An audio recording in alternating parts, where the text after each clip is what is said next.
What's up, y'all? Welcome back to another episode of your favorite podcast, The Misplaced American. I am your host, Justin White. I was a bit reluctant to do this podcast, mainly because of the tone and everything that was going on and what I'm about to explain. It's really, I have a platform and I have an audience, so I almost feel like it's my due diligence to speak my opinion and my voice on such a matter that's happening in America. That happens in America quite frequently, but a matter that just kind of popped up, and it sat with me, and I cried a little bit when I initially read the story, but I'll get into that in a second. Shout out to all my first and last time listeners. Shout out to all the people in the house and people suffering through anything. I pray for you, and I want to give a massive shout out or prayers to the family of Ahmaud Arbery, age 25. I, I couldn't imagine what you guys are going through, and I'm so sorry that whatever this took so long for it to even come to justice or coming to justice, God willing. Uh, I'm just gonna, for my British friends, I'm gonna paint you a picture. For people who aren't aware, actually, all together, I'm gonna paint you a picture.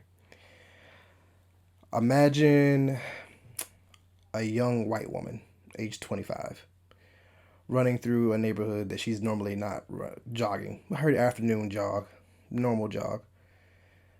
And she's running through an area she's normally not seen running through, but she's on a new path. She wants to mix it up a little bit. She is seen by a black father and son, and so they think she's looked unfamiliar. So they hop in a car and they follow her. They then proceed to tail her down multiple streets, uh, then pull in front of her with guns loaded and pointed in her face. And one of the black men jump out of the car and shove a gun in her face.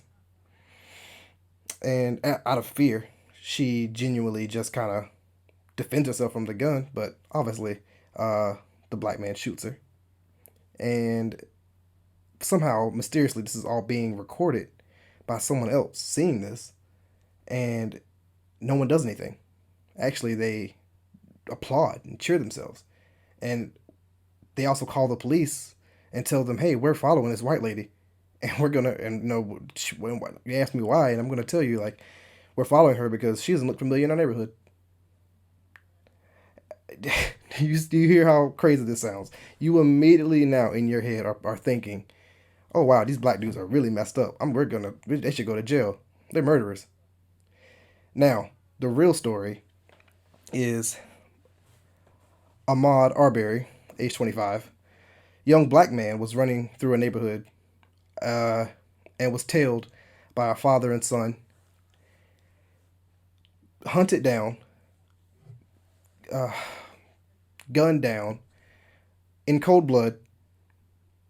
And the whole thing, by the way, was sickening because it was being recorded by someone and nothing was done. There were phone calls to the police saying we recognize there's someone running through a construction area. There's someone going through area we don't recognize, and like, what is he doing? And the response was literally, it's a black man and he's running. Okay, and so these men jumped out of a truck, pointed a gun at him, and I refuse to watch the video. If you know me, you know I will not watch a video of innocent black men being shot, or anyone being shot for that matter. I don't agree with watching or sharing videos of people dying because I feel like it desensitizes you to the real situation or how severe the severity of the situation. But from uh, the readings, he tried to almost looks like he sounded like tried to defend himself from a shotgun being shoved in his face, and he was shot and then shot again and killed in the middle of the street.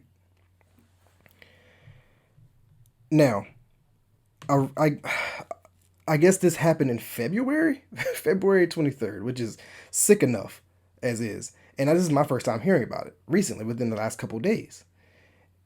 So you look into it like, well, why? Like, this seems like a really big deal. Like, oh, these guys must have went to jail. Like, they had no reason to kill him. Well, apparently these men were just arrested last night. I'm recording this on May 8th, so yesterday they were arrested. They were out free after killing someone in cold blood with no reasonable cause. I'm gonna read some of the things that I guess were on the news. They originally said they were the mother of Ahmaud Arbery was told her son was involved in a home invasion and I'm sorry, a breaking and entering, and was confronted by the son and the homeowner and had a gunfight and lost. Now, this is what the father, brother, and the son and the father said that they were in a gunfight and lost. Uh, Now suddenly, it showed the video appears a couple months later, and it shows that they weren't in a house; they were in the middle of the street, and this man was they he didn't have a gun at all. He was simply just an unarmed young black man running through the street. And then their story changed to, well, there was a series of break-ins that had been happening throughout the week, and he almost like he said that he fit the description, I guess you could say. Uh, when they called the police, and then they were tracked back to emergency calls, and the dispatcher asked the men, uh, "What is he doing?" And they said he's a black man running down our street.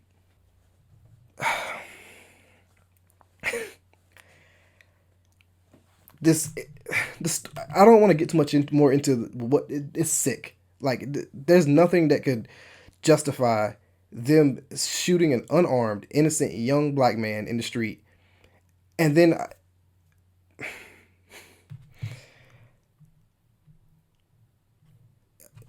for the news, I've been looking at articles. The news has been going back and saying, you know, oh well, in his past he has a alleged behavior from high school of shoplifting. Excuse me. I'm sorry. I, I'm a 25-year-old man.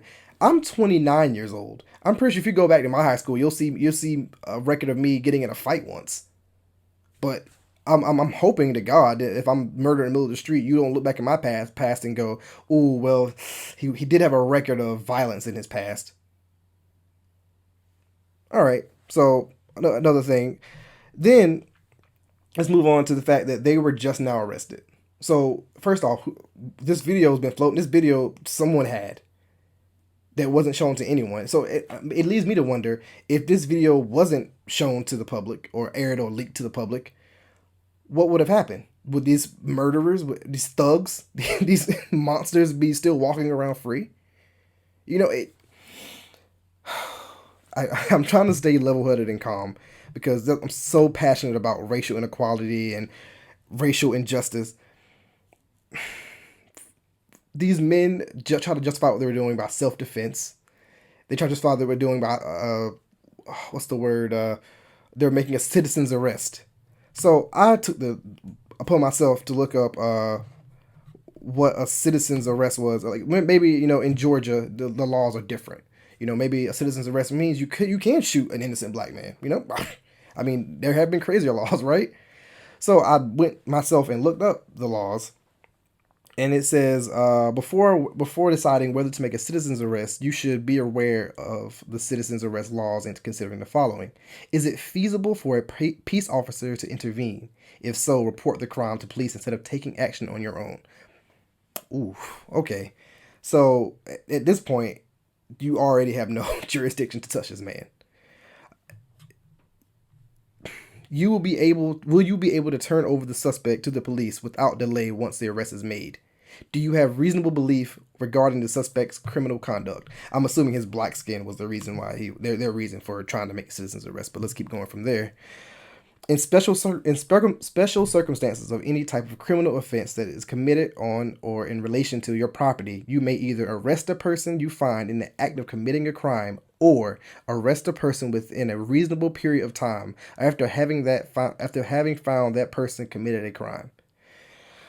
So not only did they not see him commit a crime, or did they not find him in the act of committing a crime, they also decided to take upon themselves to pretty much play judge, jury, and executioner and completely skip over multiple steps of citizen's arrest. I'll keep going.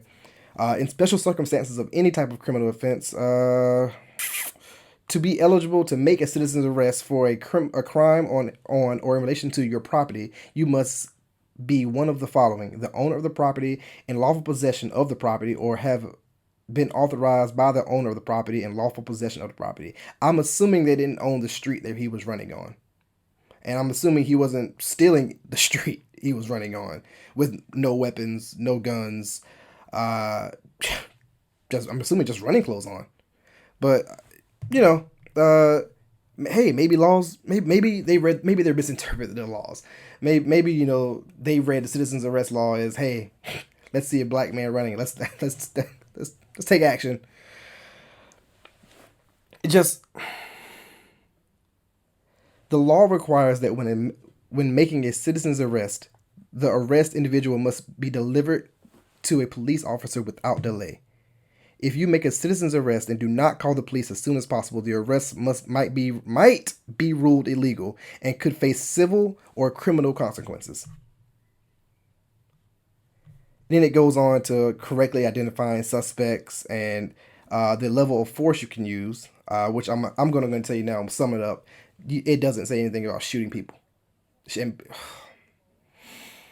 So I ask to the people who all my followers and friends, I've encountered recently a lot of backlash, or I guess questions, as to why their arrest wasn't made, or pretty much victim blaming. A lot of well, we don't know the whole story, or we the video only shows certain amount of things, or why was he reaching for his gun? Uh,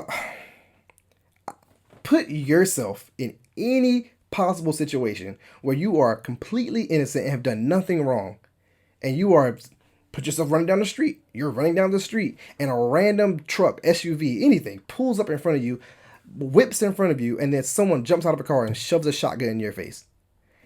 I'm gonna go ahead and tell you, all my Caucasian friends, all my non-black, or all my friends who have never been racially just judged. All my friends who don't have to put on a mask to walk out of the house every day, or second guess their mindset when they leave the house, like, all right, let me turn this off or turn this on, so they don't think I'm too black or too ghetto or too thug. As a black person, we're already gonna be put onto this defensive mind state. Whenever we see a cop light in our rearview mirror, our hearts immediately drop, and not for the reasons you think. As a person of privilege, you might see a cop car and think, "Oh man, I got to pay some money." As a black person with police lights behind me, I immediately have to think, "Oh my God, I'm going to get shot." That's something. So our defenses are already up. So from the years of slavery, years of oppression, years of Jim Crow laws, literally laws and things made or put in place to keep black people down, you have to think that, yeah, you know what? I'm going to have my defenses up when anything happens. So when someone gets out of a car and points a gun at my face, and you think I'm not going to defend myself,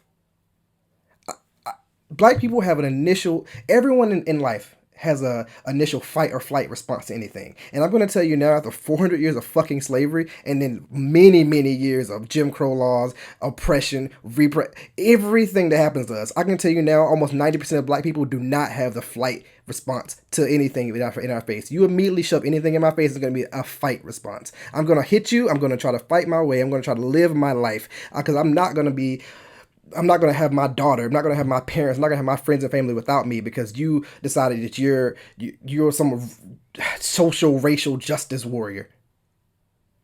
I'm not. I'm fighting. What would you do? To all the people who say, "Oh, well, we don't know the whole story. We don't know, like, why was he reaching for the..." What would you have done differently if you were in his position?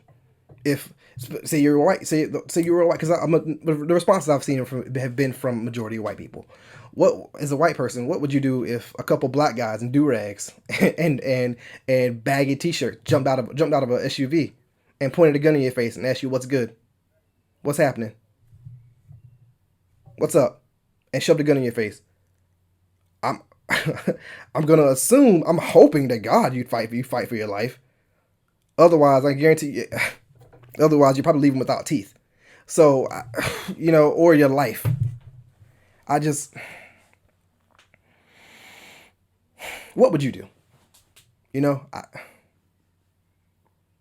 I can't imagine my cousins, my little cousins, my daughter growing up in a world where, and for my British friends, I'm sorry if this comes off as angry, if I'm coming off this as this. You know what? I'm not sorry. I am angry. Uh, my friends across the world may not understand the anger or the rage I guess an American black person can have towards the situation, but this happens all the time. It's so regularly in America, and like I said, as a black person, it's terrifying. Like I have to, whenever I go home to the states, I constantly have to think about what if I'm going to get shot. What if I run this red light too soon? Like people don't know my past. I've been pulled over before. I've had guns shoved at me by a cop before. Most people don't know this. I've been like, I've had to be pulled out of my car. I've had a gun pointed at me by a cop. I've had like, I had them call backup. I fell asleep once. I was tired, and I ran a red light, and it was just nighttime, and I had a cop pull me over, point a gun at me, and then tell me to get out of the car, frisk me down, then call backup, search my car. They didn't find anything, so they sent me on my way because I ran a red light. And like I'm not the type of person who constantly wants to pull up race bait, like race and issues, but it is an issue. And when people say, I hate when people say, "Oh, stop making it about race." Why? America hasn't. America hasn't stopped making it about race.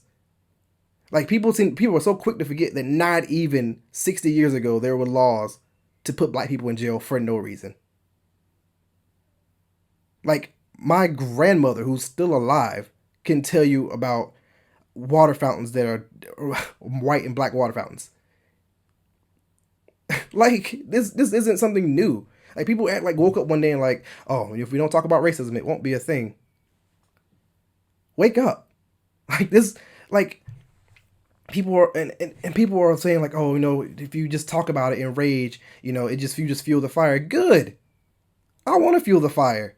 I'm sick of people. I'm sick of black people having to sit back and fold. I'm sick of black people having to take back seat and be the ones that are calm, because if we act anything other than responsible or in our lane, we're niggas. I'm sorry, and I don't use that word. I hate using that word. But the moment black people do anything other than act in line or act the line that we were told to act, we're immediately that. We're thugs. We're gangsters. We're niggas. But white people can riot in the streets over a sporting event. White people can go and I'm not attacking my white. I love. If you know me, I have white friends. I have friends all over. But it's like in America, it's just such a like I've seen like multiple like, they can march down the streets with guns, AK-47s, rifles, like, and just shooting in the air or like pointing or having like a march or like a protest with all these guns and things around, and nothing happens. Like no one calls them names, no one makes fun of them. No, like it's their right to protest. Black people have a peaceful protest holding signs saying "My life matters," "Black lives matter," and all of a sudden we're ignorant, we're stupid. This is why we protest. This is why we do things. This is why we say Black Lives Matter. I'm so sick of Black Lives Matter, but yeah, but all lives matter. Yeah, sure, okay. All lives matter. But you're taking away from my cause. All lives matter. But at this moment, I'm trying to magnify the fact that my brother, our kings, our sons, are being killed because of how they look and how they dress. It's that simple. Like I don't, and I hate when people say like, it's more than that. Maybe if they had just dressed a certain way, if they acted a certain way, if they said talk, why do I have to conform or change who I am completely to make you okay with me? Sounds like a problem, right? Imagine for people who have not had this issue. I want you to close your eyes, really, and close your eyes and really think about this. Empty your brain.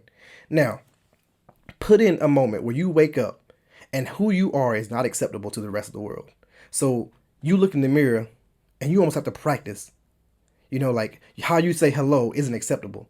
So I'm going to change the tone of my hello. How you smile isn't okay. So I'm going to change the way I smile. How I walk is a bit, I've been told how I walk is a bit threatening. Oh, let me change the way I walk. My hair, the way my hair is growing out of my scalp is not accepted. It's like, oh, at work, I get funny looks. People don't accept the way my hair grows out of my head. I gotta change that. How I dress, naturally, how I'm comfortable, how I feel like I want to express myself. I can't do because I've been told it gives off a certain vibe at work, and people don't trust me. How I have my nails at work. I've been told they look a bit intimidating or they look a bit ratchet, and you change it. You have to change it. Now that might sound outrageous and crazy, but that's the everyday life of a black person, and that's been that way. You can see why I'm angry, and like so, I know my American friends can understand, and if you know me personally, you know I have the most diverse friend group of anyone you probably know. So for me to it hurts. It, it hurts so badly to think that there's a possibility that one day I could go visit my mom in America and walk out of the house, and because I or go visit one of my friends in the States and walk out of Walmart or something, and I could be shot because I fit the description.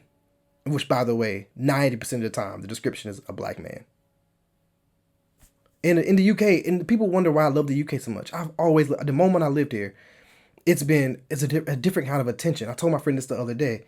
The attention I get is it's a different kind of attention. It's whereas in the States, if I'm the only black guy in the room, I'm getting a look as, ooh, why is he here? He should not be here. This isn't his type of thing. Or people walk up to me, oh, you don't play hip hop music tonight. Stuff like that. But in the UK, I've been, oh my gosh, oh, we don't really have many black people here. What do you like? Is this okay? Oh, you have informed me. I've had one of my friends come to me almost every time we talk, and she says, I did not realize these are things you thought about on a daily basis, or these are things you have to worry about on a daily basis. And I tell her all the time, I was like, don't apologize. It's not your fault. It's it's just the way I was conditioned to be. And I don't think about it as much as I have to anymore because I'm used to having to put on a mask to walk out of my house. So for my British friends, it might be kind of hard for you to understand, or my listeners across the world that aren't in America, it might be kind of hard for you to understand my rage when it comes to inequality, with or racial tension when it comes to America. But we we're dying, and I hate that this video is going around. First off, I'm glad it came out. I'm super glad this video came out because it brought light to a situation and put these. I'm not even gonna say their names. Put these thugs in jail, and I pray that something major comes from this. And because they murdered a man in cold blood, and nothing justifies you killing someone in the street without a gun, without shooting an unarmed man that was exercising. And then for people to defend this, it's insane to me. How can you defend the? And I've never seen the video, but from the descriptions of the video that I've seen in like posts or articles, how can you defend that? We don't know the whole story. Why was he reaching for the gun? Maybe he did something before that. I don't care what he did before that. He's an unarmed black man running through the streets. If you had beef with him, like in a club, if he bumped into you in the supermarket, deal with that then. Nothing justifies you shooting this man in the middle of the street. And then the fact that someone recorded this, someone actually took the time to record some young king lose his life in the middle of the street, gunned down like a dog in the middle of the street. And then it took, was it February, March, April, what, 2.5, 3 months for this to come out? And then for them not to be arrested until now. February 23rd has happened. They just now got arrested. They've been free. Who knows how many black people they've killed? They're murderers. They're thugs. They're killers. It's just sick, man. It's sick. And I didn't want to, like I said, I'm not, I just don't know what to say. And I apologize if this podcast seems a bit incoherent or if I seem a bit like enraged or angry. This was off the cuff podcast. I was not planning to. I was planning on recording tomorrow, something happy and light, honestly. But I couldn't. I was actually going to make this podcast when I first read the news, but I was so emotionally just uneasy. Even now I feel like I'm gonna cry just thinking about it. When I was reading the article in bed and I burst into tears because 25-year-old. When I was 25, I was living my best life. He doesn't get that chance. Ahmaud Arbery does not get that chance to live. 25 years old. His mother has to put him to rest for the rest of, put him to rest and live the rest of her life knowing that she doesn't get to see her baby grow up. He could have been anything. And now he's dead because two murderers ended his life in cold blood in the streets. And I'm sure more is gonna come to the story. I'm sure they're gonna look into. I'm sure they're gonna throw some dirt in it somewhere because they've already been searching his past and saw it in high school. He shoplifted once. So I'm sure more dirt's gonna come from the story, especially coming from the fact that they originally said it was a breaking and entering, and then all of a sudden it became, oh no, we saw him running through the streets, and he fit the description. Either way, if I lose followers from this, I'm not sorry. This is something I'm passionate about. If you're my friend, you know how I feel. You know I'm unapologetically forever pro black. Black people are constantly put in the back burner, and whenever we start getting forward and we start praising ourselves, we get made fun of, like, oh, what about the white people, what about the Asian people, what about the Mexican people? We have to constantly share our light with other people, which, don't get me wrong, equality, fair. We don't even get equal treatment. We had to fight for civil rights, not equal, civil rights. We had to fight for the right for us to be treated like humans. So excuse me for wanting to shine a light on my fellow black doctors, fellow black lawyers, my black kings and queens who made it out of the hood. I'm going to take that time, especially because moments like this, where if a video hadn't appeared, we would have lost another young black man without any repercussions at all. And no one would have thought about it, other than the family. And excuse me for saying no one. I'm sure his family and friends are in great grief, and my prayers are with you guys. I can't imagine. I couldn't imagine waking up one day and hearing something happened to my daughter, and then being told my daughter was a criminal, just to be told a couple months later and see a video circulating. And I beg people, stop sharing this video. It's out there. It's seen. It's enough. Stop watching it. Stop giving this power. Like, why would you want to see somebody get shot? I'm angry just reading about it. It affects me emotionally and mentally reading about it. You want to watch a video of someone get shot? Stop.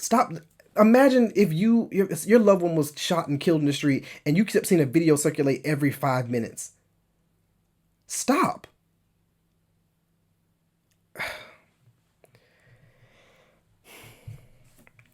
I love you all. To everyone listening, I love you. I don't care who you are. And like I said, if I lose you as a follower or lose you as a listener, uh, you know, it's been fun. I'm glad you enjoyed the podcast until this point. And if I gain any listeners, any followers, welcome. I hope you guys have a blessed rest of your week. I hope everyone stays safe during this lockdown. Make good choices. Be responsible. Be safe. And be blessed.